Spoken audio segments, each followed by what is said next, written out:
The apostles said to the Lord, increase our faith. The Lord replied, if you have the faith the size of a mustard seed, you will say to this mulberry, be uprooted and planted in the sea, and it will obey you. Who among you would say to your servant, who had just come from plowing or tending the sheep in the field, come here immediately and take your place at table? Would he not rather say to him, prepare something for me to eat? Put on your apron and wait on me while I eat and drink. You may eat and drink when I am finished. Is he grateful to that servant because he did what he was commanded? So should it be with you. When you have done all that you were commanded to do, saying, we are unprofitable servants. We have done what we were obliged to do. My dear friends, the gospel of the Lord. Praise to you, Lord Jesus Christ. In the name of the Father, and of the Son, and of the Holy Spirit. Amen. Magandang umaga po sa inyo lahat. Ang title po ng ating reflection is a very pleasant way of answering people who thank you. Kanyari may nagpapasalamat sa iyo. Thank you. Laging salamat. Ang sagot mo lang sa nila, no big deal. No big deal. Walang anuman.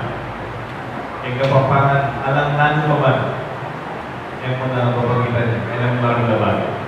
No big deal. Because for today's week, so the introduction where Lord, make our faith bigger, increase our faith. Dagdagan. Para ba kulang pa? But the gospel today would like us to know how to serve the Lord. Meron pong expression sa Latin, servire Deo Sacere. Know how to serve God. Kung paano pagsilbihan ng Diyos. How do we serve God? The servant attitude is humility through the humble expression of service. Hindi pwede maging servant ng proud pagkakaproblema tayo. Hindi pwede utusan ang tao ng kababayan ng kalooban. Kasi mabigat sa kanila yan at mahirap. And it will not sustain. Kaya nga, even the disciples were quite proud. Ano na, Lord, increase our faith. Nagulad pa ng konti. Yung perspective nila, faith is something that is measured with amount. Kaya nga, Jesus talked about a small seed. Not the big tree. It is the small seed. The humble expression of where all begins. The humility of being a servant. Do not make a big deal out of your faith. It's God who loved us first. And we are only nurturing that response to realize that our faith, it may be small, but if you notice it in the long run, it will bear more fruit. Tingnan mo ninyo yung term. Our faith is only a response to the God who loved us first. Pwede po akong magtanong sa mga magulang na natin dito. Di ba po yung mga anak po ninyo, sinila, minahal niyo po sila, hindi pa man nila alam na minamahal niyo sila. Tama mo ba yun? Natutulog pa sila. Umiiyak pa lang sila. Sinasayaw-sayaw mo pa sila. Nasa tiyan pa lang ni Mami. Pinagpaplanuhan niyo na kung ano yung susuot niya, kung ano yung kailangan niya. Hindi pa nila alam. Minamahal niyo sila.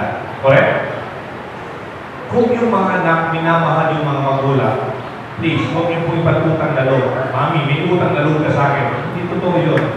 Because if you love as a child to your parents, it is only a response to the love that came to you earlier. Like our relationship with our God, we only have faith because we respond to the God who loved us first. May kukwento po ako sa inyo. Minsan po may binisita akong kaibigan na hospital. Galing po sa ICU at nilabas na sa ICU. Na-stroke po siya. Ito pong tatay, nalalabas niya sa ICU, hindi pa po talaga fully healed. Siyempre, it takes time. Mahina yung katawan niya. Ang nagbabantay sa kanya, anak niya, college student. Parang kasama ko po yung sa pagkaibigan may sakit. At nung pagkapasok ko po sa kwarto, parang yung anak niya, lalaki na nagbabantay sa kanya, he was rattling. Nagko-complain siya, nagko-complain. Alam niyo po kung ano pinocomplain niya. I'm sorry, medyo, ano po yung pagkaibig. Ano po yung daddy niya, nagdumi po. Kaya lang na-stroke siya. Eh yung mga nurse sa nurse station, busy sila, parang toxic sa isang pasyente. Nagpersahan yung anak na lalaki na siya yung magpalit ng diaper ng daddy niya. At siya rin yung naglinis sa daddy niya. Pagkapasok namin, parang natatapos lang yung ginawa ng paglilinis sa lahat. Alam mo po, pagkapasok namin, yung anak, yun yung sinalubong sa amin. Si daddy nakakaya, dumi-dumi, baho-baho. Ako pa yung naglinis, hindi pwede yung mga nurse. Alam niyo po, nakita ko yung mga pasyente, hiyang-hiya po siya. Siyempre, tatay po siya, no? Hiyang-hiya po siya sa sinasabi ng kanyang anak na lalaki. Alam niyo po, sorry nagigil po ako. Hindi ko ma-contain ng nararamdaman ko. Sinagot ko yung anak niya. Binalikan ko po. Kasi nakikita ko yung tatay, hiyang-hiya. Alam mo ano sinabi ko sa anak niya? Bakit? Ikaw, ilang beses ka pinalitan ng diaper ng tatay mo at nanay mo. Ikaw, alam mo ba nung ikaw bata, mas mahirap yung ginawa mo. Ikaw, kayo pala. Ako lang nagigil ko po. Sorry, pintas ko presyon. Anong karapatan ko mag-complain? If you only knew how they loved you before, isn't it? Tayo naman pag pinamahal natin yung mga magulang natin, don't count. No big deal. Daddy, walang anuman. No big deal kumpara sa pagmamahal mo sa akin. It is that love that we have in faith in God. Huwag natin ipagmalag sa Diyos, Lord, ang dami ko nang ginawa. Lord, ang dami ko nang in-offer. Lord, pagod na ako sa iyo, sa Diyos, sa simbahan. It's a small thing compared to the very life and everything that we have that comes from God. It takes a lot of humility to be a good servant. Ako po naniniwala ako tao may kababaan ng kalooban, mas kilala niya ang kanyang sarili. Ito po pinaniwalaan ko. It takes a lot of self-confidence and self-assurance to be humble. Can you read this and repeat this with me? Tayo po lahat. It takes a lot of self-confidence and self-assurance to be humble. Pag yung isang tao, they cannot afford to be humble. Huwag po kayong mag-istorbo. Maawa na lang kayo sa kanila. Because they are not yet self-assured and they are not really confident yet. But when you know yourself, you don't have to prove anything to anyone. Isn't it? Hindi mo na kailangan sabihin kung anong ginawa mo o kung pinag-aralan mo o kung anong kaya mong gawin.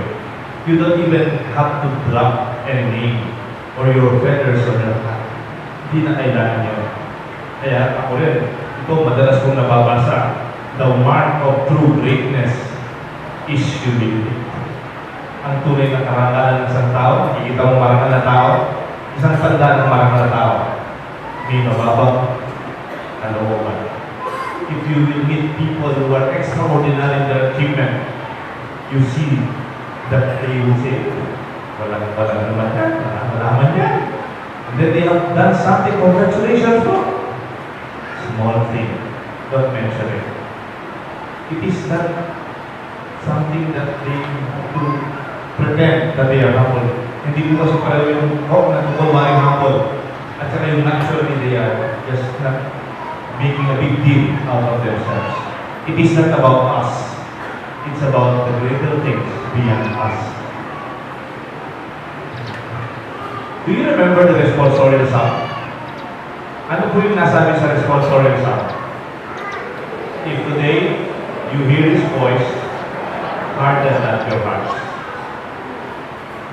Ang image kong naalala dito, kung napunta na po kayo sa Santo Tomas, yung gumagawa ng pottery, yung clay, tapos nasa kamay ng potter, yung clay.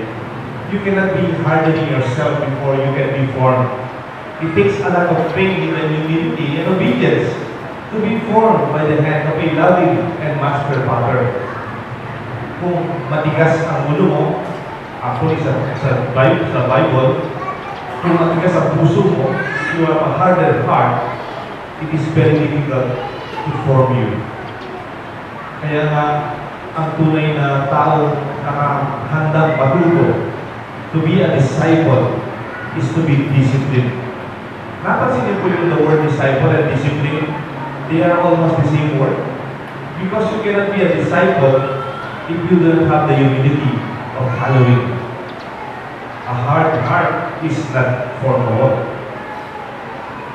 Nung pong seminarista kami, naalala ko sinabi ni Archbishop Aniceto, bata pa siya ron, sabi ko sa amin, human formation is a lifetime process. Meron human formation is a lifetime process. Huwag mo sabihin, graduate na ako college. May master's na ako. May doctorate na ako. May specialization na ako. Alam ko na lahat. That's not true. Kahit retired ka na po. Human formation is a lifetime process. You are always in the hand of the loving God that will form us even with our own mistakes. With our daily experience, we become better. Kaya nga po yung tao may humility, they learn a lot. Nagkaroon na ba kayo ng staff nang hirap turuan kasi hindi nakikinig? Nagkaroon na ba kayo ng parang worker na hindi natututo kasi matigas yung ulo? Hindi mo matigas yung ulo, matigas ang puso. They don't have the humility to learn. And lastly, the heart of the gospel is a servant who did his work. After plowing, after doing shepherding, pag-uwi niya, he will put on the apron, serve food to their master. Pinapasalamatan pa sila araw-araw. Every time pa sinaserve, salamat, salamat, salamat. Hindi. Sasabihin ng daw ng kanyang good servant, I am an unprofitable servant. I have just done what I am supposed to do. No big deal. Kaya nga po, ako naniniwala ako, it is a social grace to be able to answer saying, walang anuman po. Pag may nagpapasalamat po sa inyo, you could find the joy of saying, without expecting anything at all, alam na po pa man. That is more of the Kapampangan expression. Eh naman po managlabahi, ewa ko. Don't mention it. De nada, sabi ng mga Kastila. It's actually nothing. It's a small thing. At maganda, the pleasure is mine. I really believe that doing good is itself is the reward. Kung alam mo ginagawa mo mabuti at kagustuhan ng Diyos, that is already the highest reward that you can give. Huwag na tayo mag-expect, pag hindi yata nabanggit yung tinulog ko, at wala yata yung pangalan ko niya.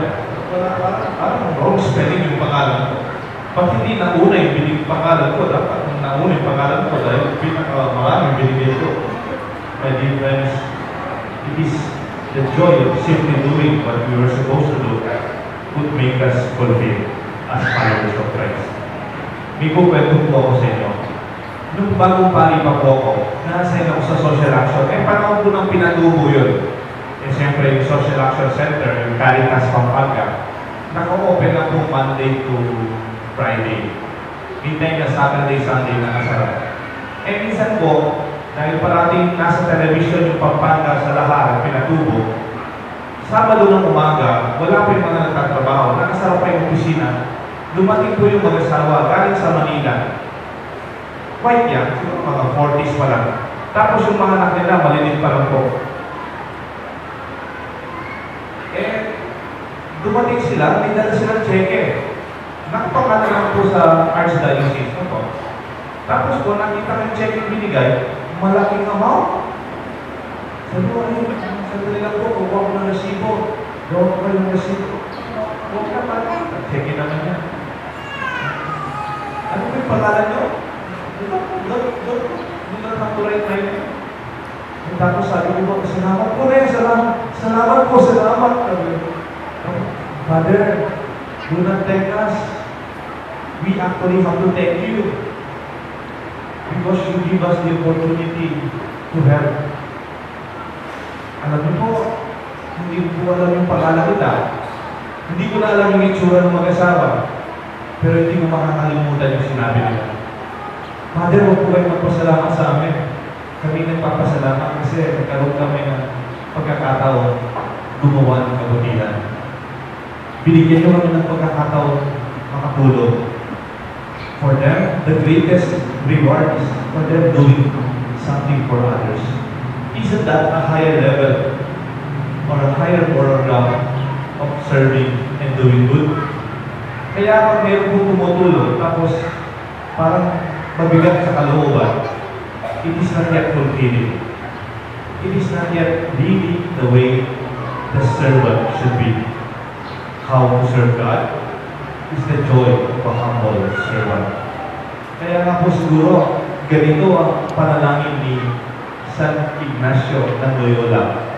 I'd like to end with a prayer of Saint Ignatius. Kasi yung prayer ni Saint Ignatius, yung ending niya, that my joy and my reward is knowing that I am doing your will. Can we end with a prayer? With this reflection? Together, let us pray. Tayo po lahat. Oh my God, teach me to be generous, to serve you as you deserve to be served, to give without counting the cost, to fight without fear of being wounded, to work without seeking rest, to spend myself without expecting any reward, but the knowledge that I am doing your will. May God bless us all. In the name of the Father, the Son, and the Holy Spirit. Amen.